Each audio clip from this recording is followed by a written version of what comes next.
గణేశాయ నమః సరస్వత్యై నమః శ్రీగురుభ్యో నమః హరి ఓం. జ్ఞానప్రదీపిక ఛానల్ని వీక్షిస్తున్న యూట్యూబ్ ప్రేక్షకులందరికీ జ్ఞానప్రదీపిక ఛానల్ తరఫున పాతూరి జ్ఞానేశ్వర శర్మ నమస్సుమాంజలులు.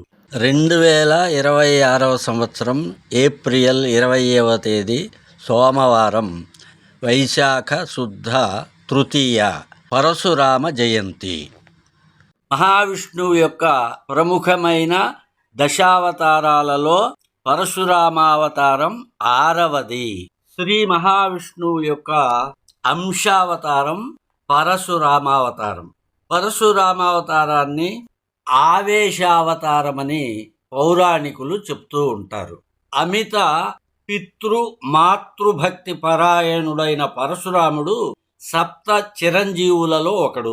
అశ్వత్థామ, బలిర్వ్యాసో, హనుమాంశ్చ విభీషణ, కృపః పరశురామశ్చ సప్తైతే చిరజీవినః.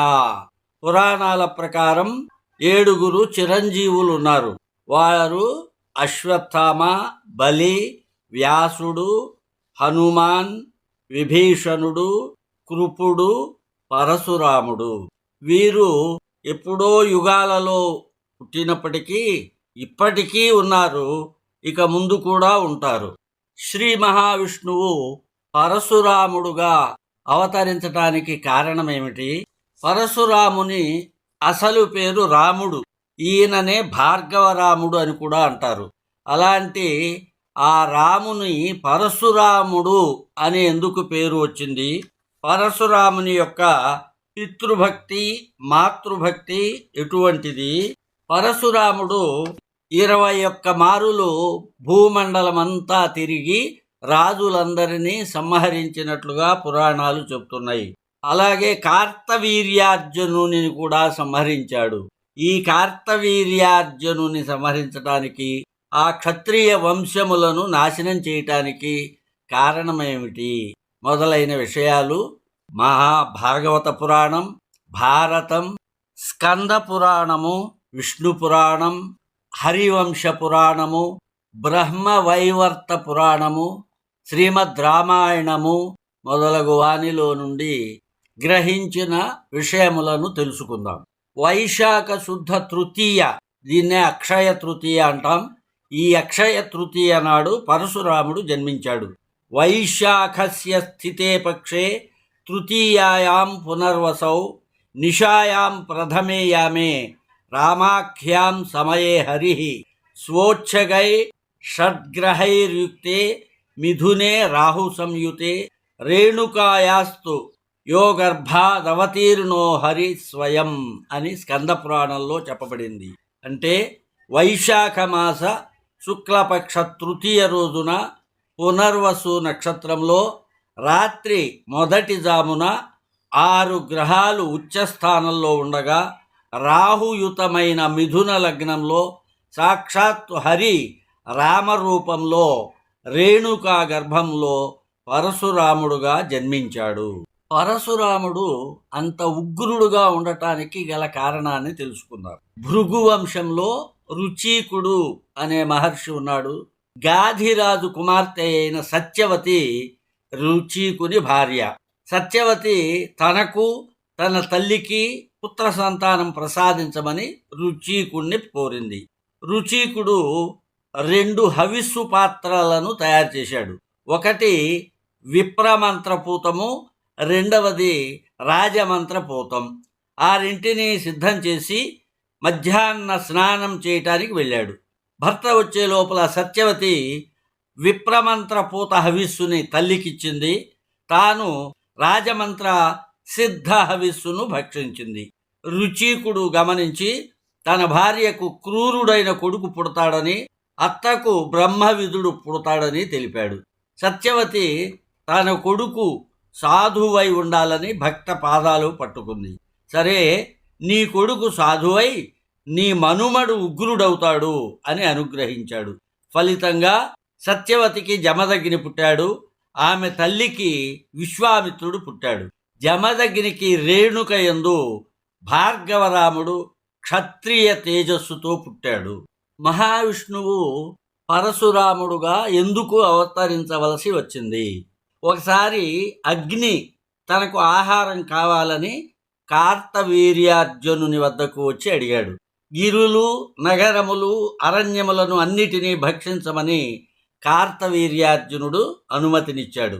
అగ్ని వాటినన్నిటినీ కాల్చివేస్తుండగా ఒక అరణ్యంలో ఆపవుడు అను మహర్షి తన ఆశ్రమంలో తపస్సు చేసుకుంటున్నాడు. అగ్ని ఆ ఆపవ మహర్షి ఆశ్రమాన్ని కూడా కాల్చివేశాడు. అప్పుడు ఆ మహర్షి కోపించి, ఈ అనర్థానికి మూలము కార్తవీర్యార్జునుడు. క్షత్రియుల ఆగడాలు మితిమీరిపోతున్నాయి. మహావిష్ణువు పరశురాముడుగా అవతరించి కార్తవీర్యార్జునుని సహస్ర బాహువులను ఖండించుగాక, క్షత్రియుల దురహంకారాన్ని నిర్మూలించుగాక అని శపించాడు. అందువలన ఆ మహర్షి వాక్యములను నిజం చేయటానికి మహావిష్ణువు పరశురాముడుగా అవతరించవలసి వచ్చింది. రుచీకుడు, రేణుకలకు పరశురాముని కంటే ముందు 4 కుమారులు జన్మించారు. వాళ్ళు రమణ్వతుడు, సుషేషణుడు, వసువు, విశ్వావసువు అనువారు. పరశురాముని అసలు పేరు రాముడు.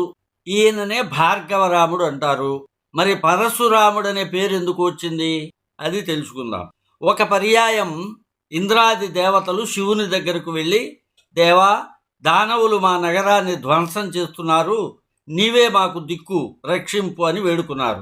శివుడు పరశురాముణ్ణి తీసుకురమని మహోదరుడు అనేవాణ్ణి పంపాడు. రాముడు వెంటనే శివుని వద్దకు వెళ్ళాడు. దేవా, నీకు తెలియనిదేముంది? దానవులు శక్తి సంపన్నులు, నా వద్ద ఎట్టి ఆయుధములు లేవు, వారిని నేను ఏ విధంగా గెలుస్తాను అని రాముడు పలుకగా, శివుడు పరశువు అంటే గొడ్డలి అనే అస్త్రాన్ని రామునికి ఇచ్చాడు. శివుని తేజస్సు కూడా రామునిలో ప్రవేశించింది. రాముడు ఇంద్రనగరానికి పోయి దానవులను అక్కడి నుంచి తరిమి దేవతలకు ఆ పట్టణాన్ని అప్పగించి తన స్థానానికి పోయి యథాప్రకారంగా తపస్సు చేసుకుంటున్నాడు. శివుడు అతని భక్తికి మెచ్చి భార్గవాస్త్రాన్ని ప్రసాదించాడు. పరశువు అనే అస్త్రమును ధరించడం వలన రామునకు పరశురాముడు అనే పేరు వచ్చింది. పరశురాముని యొక్క పితృభక్తి, మాతృభక్తిని తెలుసుకుందాం. జమదగ్ని భార్య రేణుక పతివ్రత. తన పాతివ్రత్య మాహాత్మ్యం వల్ల రోజు ఇసుకతో కుండలు తయారు చేసి ఆ కుండతో నీరు తెచ్చి వంటలు చేసేది. ఒకరోజు ఆమె నీరు తెచ్చేందుకు నదికి వెళ్ళింది. ఆ నదిలో గంధర్వులు తమ భార్యలతో జలక్రీడలు చేస్తుండగా చూస్తూ ఉండిపోయింది. ఆమె మనస్సు మలినమైంది, కలవరం చెందింది. జమదగ్ని తన యోగ దృష్టితో ఆమె మనశ్చాంచల్యం తెలుసుకున్నాడు. కోపించిన జమదగ్ని తన కొడుకులను పిలిచి తల్లిని సంహరించమని ఆజ్ఞాపించాడు. పెద్ద కొడుకులు అందుకు అంగీకరించలేడు. తల్లిని, సోదరులను సంహరించమని జమదగ్ని పరశురాముణ్ణి ఆదేశించాడు. పరశురాముడు తండ్రి ఆజ్ఞను శిరసావహించి తల్లి, సోదరుల తలలను పరశువుతో నరుకుతాడు. తండ్రి సంతోషించి ఏదైనా వరం కోరుకోమనగా తల్లిని, సోదరులను బ్రతికించమంటాడు. ఈ విధంగా పరశురాముడు తన తల్లిని, సోదరులను తిరిగి బ్రతికించుకుంటాడు. పరశురాముడు భూమండలమంతా 21 మార్లు తిరిగి క్షత్రియ వంశములన్నిటినీ ఎందుకు నాశనం చేయవలసి వచ్చింది?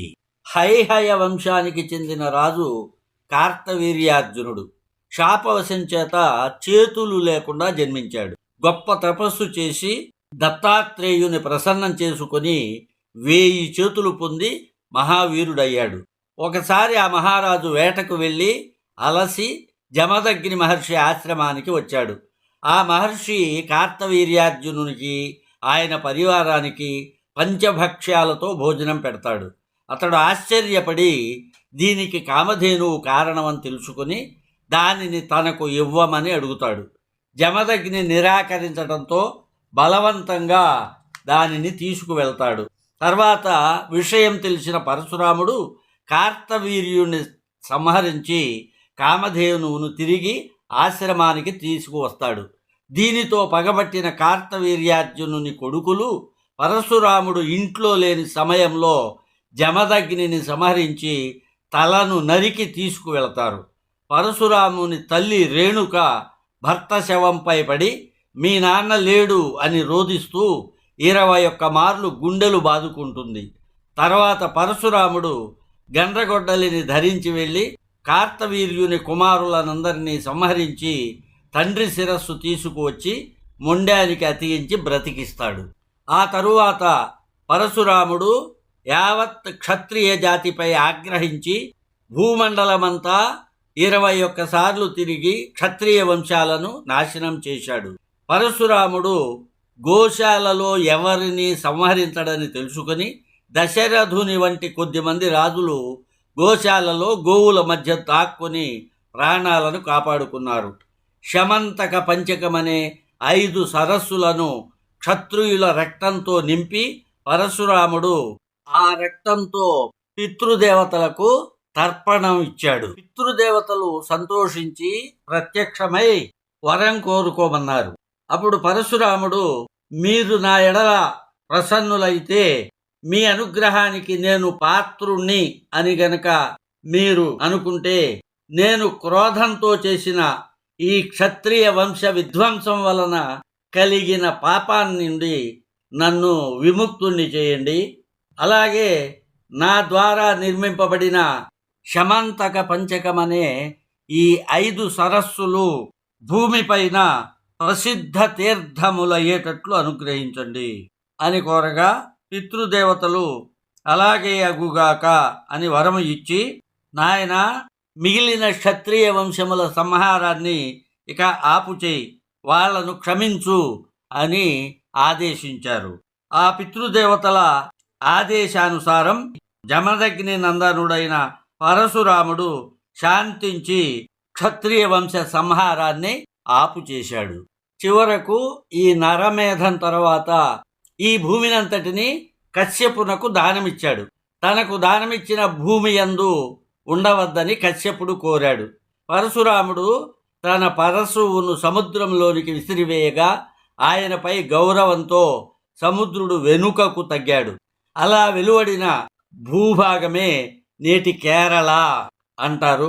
అలా వెలువడిన భూమిలో గల 7 ప్రదేశాలను పరశురామ క్షేత్రాలు అంటారు. అందులో గల మహేంద్రగిరిపై చిరంజీవి కనుక పరశురాముడు ఇప్పటికీ తపస్సు చేసుకుంటూ ఉంటాడు. శ్రీకృష్ణ శతకంలోని పరశురామావతారానికి సంబంధించిన పద్యాన్ని విందాం. 21 మారు నృపతుల శిరములు ఖండించి తౌరచే గొడ్డంటన్ ధర కశ్యపునకు నిచ్చియు బరగవె జమదగ్ని రామభద్రుడ కృష్ణ. కృష్ణ, నీవు పరశురాముడై అవతరించి 21 మారు రాజులనందరినీ హతమార్చితివి. ఆ భూమినంతటినీ కశ్యపునకు దానమిచ్చి ప్రసిద్ధుడవయ్యావు. దాశరథి శతకంలోని పరశురామావతార వర్ణన పద్యం. 21 మారు ధరణీషుల నెల్ల వధించి తత్కళేబర రుధిర ప్రవాహమున వైతృక తర్పణమొప్పజేసి భూసురవర కోటికిన్ ముదము సొప్పడ భార్గవ రామమూర్తివై ధరణి నొసంగితీవే కదా దాశరథి కరుణాపయోనిధి. దశరథరామ, క్షత్రియులై భూమిని పరిపాలిస్తున్న అనేక మంది రాజులను 21 పర్యాయములు సంహరించి వారి శరీరాల్లో ప్రవహించే రక్తం చేత పితరులకు జలతర్పణం చేసి వారి నుండి జయించిన భూమిని బ్రాహ్మణ సమూహానికి సంతోషం కలిగేటట్లుగా అంటే కశ్యపునికి దానం చేసిన పరశురాముడవు నీవే కదా. నారాయణ శతకంలోని పరశురామావతార పద్యం. ధరణిన్ రక్తమహాహృదంబులెలమింద్రైలోక్య నిర్దిష్టమై పరగం వైతృక తర్పణంబు కొరకై ప్రఖ్యాతిగాదివ్రతన్ నిరువయ్యొక్కటి మారు క్షత్రవరులన్నేపార నిర్జించి తత్పర శుభ్రాజిత రామనామముక్కడున్ ధన్యంబు నారాయణ. ఓ నారాయణ, క్షత్రియ సంబంధమైన ఉద్వేగంతో పరశురాముడు 21 సార్లు తిరిగి తిరిగి రాజులను సంహరించాడు. ఆ రాజుల రక్తంతో తండ్రికి తర్పణం విడవడానికి నేల మీద 5 నెత్తురు మడుగులను ఏర్పరచాడు. ఈ కార్యం జగత్ప్రసిద్ధమైంది. క్షత్రియులను నరకిన పరశువును గండ్రగొడ్డలిని ధరించినందువల్ల పరశురాముడనే పేరు ధన్యమైంది. పరశురామ జయంతి రోజున పరశురామ చరిత్రను చదివిన వారికి, వినిన వారికి శ్రీ మహావిష్ణువు యొక్క అనుగ్రహం లభించాలని ప్రార్థిస్తూ స్వస్తి ప్రజాభ్యః పరిపాలయంతాం న్యాయేన మార్గేణ మహిమహీషః గోబ్రాహ్మణేభ్యః శుభమస్తు నిత్యం సమస్తలోకాః సుఖినో భవంతు. ఓం శాంతి శాంతి శాంతి.